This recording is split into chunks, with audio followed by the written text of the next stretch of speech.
Good morning বন্ধুরা, তোমরা সবাই কেমন আছো? আশা করছি তোমরা সবাই ভালোই আছো, আর আমিও কিন্তু খুবই ভালো আছি। দেখো, হাতে নিয়ে চলে এসেছি ছাই, আর এই ছাইকে দিয়ে, আর ছাইটা তো তোমরা অনেকেই হয়তো জানো বা অনেকেই জানো না কী ছাই। আমরা যে এখানে গোবরের ঘুঁটে তৈরি করি, ঘুঁটেটাকে আগুনে পুড়িয়ে যে ছাইটা হয়, ওই ছাইটাকেই আমরা দাঁত মাজার জন্য ব্যবহার করি। আর দেখো, আমার ছেলে অনেক দিন থেকে ব্রাশ করে দাঁতে। আমার মনে হয় ব্রাশের থেকে মাঝে মাঝেই ছাইতে দাঁত মাজানো একটু ভালো, তাই জন্য আমি ওকে আজকে এই ছাই দিয়েই দাঁতটা মাজিয়ে দেব।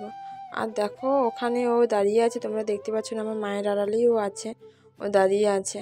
তারপর ওকে এই ছাই দিয়ে ব্রাশটা দাঁতটা মাজিয়ে আবার একবার কোলগেট দিয়ে ভালোভাবে ব্রাশ করিয়ে দেব।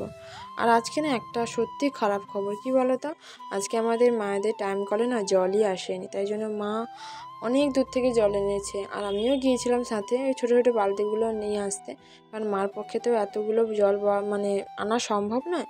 সবাই সবাই স্নান করবে, আমি, ছেলে, মা, বাবা সবাই তো স্নান করবে, তাই জন্য স্নানের জল এত দূর থেকে আনা। খাওয়ার জলটা আছে, খাওয়ার জল, কেনা জল, খাওয়ার জলটা আছে, ওইটা সবাই খাওয়া হবে, কিন্তু স্নানের জলটা কোথা থেকে আনবে, তাই জন্য অনেক দূর থেকেই আনতে হয়েছিল। তারপর ছেলেকে স্নান করানো হয়ে গেছে, ছেলে স্নান করার পর ওকে বললাম তুমি একা একা জামাটা পরে না, আমি ওকে প্যান্টটা পরিয়ে দিয়েছি, আর ওকে বললাম যে জামাটা পরিয়ে দাও, পরে না। আর সবার স্নান করার পর দেখছি যে জল এসেছে, তাহলে ভাবো এই সময় এই অবস্থায় যদি জল আসে কার না রাগ উঠবে বলো তো। এদিকে জল ছিল না, কত দূর থেকে মা কষ্ট করে জল আনলো, কিন্তু তারপরেই জলটা ঠিকভাবেই এসে গেল। আর এখানে আমাদের দাদাভাইয়ের বাড়িতে কাজ হচ্ছে, এই তাদের রান্নাশালটা হচ্ছে আর কি, ওখানে রান্নাঘরটা হচ্ছে, রান্নাঘরে রান্না করবে, রান্নাঘর হচ্ছে, আর ওদিকে গরু রাখবে, তাই জন্য ভালোভাবে একটা রান্নাঘর হচ্ছে। আর ওই কাজটা করায় তাতে একটা বিপত্তিও ঘটে গেছে। আর দিক দিয়ে তো সব টাইম কলে জলের পাইপ গেছে, আর কাজের সময় বেখেয়ালে ওই টাইম কলের পাইপে আঘাতে লেগে কোথাও হয়তো কাটারিটা লেগে গেছে, তাই জন্য জল পুরো সশরিয়ে জলটা অনেক সময় ধরে যাচ্ছিলো। কি করবে, জলটা না ওদিকে বন্ধ হলে তো আর ওখানে কোনো কাজ করা যাবে না, তাই জন্য জল বন্ধ হওয়ার পর আবার কাজ ওখানে হবে। আর আজকে তো নিরামিষ বৃহস্পতিবার পুজো হচ্ছিলো বাড়িতে, তাই জন্য নিরামিষ রান্না হয়েছে। এই যে দেখো, ডালনা, আর হয়েছে শাকের তরকারি, আর হয়েছে কলা আর আলু মাখা।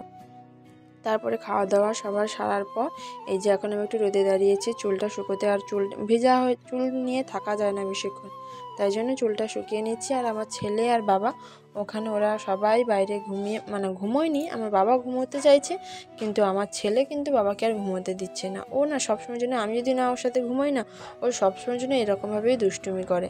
ওকে যতই বলো না কেন, ওষুধও খাওয়ানো হচ্ছে, কটা ওষুধ দুটো ওষুধ খাইয়েছে, আরও দুটো ওষুধ এখনও বাকি আছে, দেখেছো মাথার গড়ায় ওষুধ আর রাখা আছে। তারপর এদিক ওদিক করতে করতে সবাই একসাথে ঘুমিয়ে পড়েছিলাম, কিন্তু ছেলের জন্য আজকে আর ঘুমানো হয়নি। তারপর সন্ধ্যার সময় ওকে খাইয়ে একেবারে রাতের খাওয়া সেরে তারপর আবার তোমাদের সাথে কথা বলতে চলে এসেছি। এখন ওকে 4টে ওষুধই খাওয়ানো হয়ে গেছে, তারপর ওকে এখন মাখাবো ভিক্স মলম। তোমরা তো সবাই জানো প্রত্যেক দিনই আমি ওকে ভিক্স মলমটা টানা মাখিয়ে রাখি, এই যা ঠান্ডা পড়েছে প্রত্যেক দিনই আমি ভিক্স মলমটা মাখিয়ে রাখি। আর আমি যেটা লক্ষ্য করেছি, এই ভিক্স মলমের অনেকই উপকারিতা আছে, অনেকটা ঠান্ডার উপশমটা দেয়, ঠান্ডা যখন লাগে একটু কম লাগে, তাই জন্য ভালোই উপশমটা পাওয়া যায়। তাই জন্য ভিক্স মলমটা আমি ভালোভাবে করে ওকে মাখিয়ে রাখি প্রত্যেক দিনই।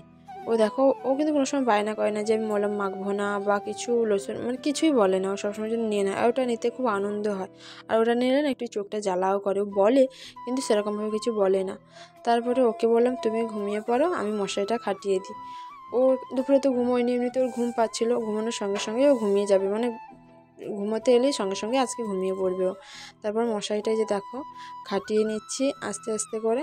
খাটানোর পর আমি আর মা আর বাবাও ওখানে ঘুমিয়ে পড়েছে, এখনও মা ঘুমোয়নি, বাবা কিন্তু ঘুমিয়ে পড়েছে। আর মা বলেছিল মশারিটা খাটিয়ে দেবো, আমি বললাম না, আমি মশারিটা খাটিয়ে নেবো, তুমি যাও।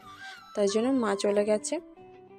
তো মশারি খাটানোও আমার কমপ্লিট হয়ে গেল, এখন আমি ঘুমোতে যাব। অবশ্যই ভিডিওটা কেমন লাগলো কমেন্টে আমাকে জানিও, তোমরা সবাই ভালো থাকবে।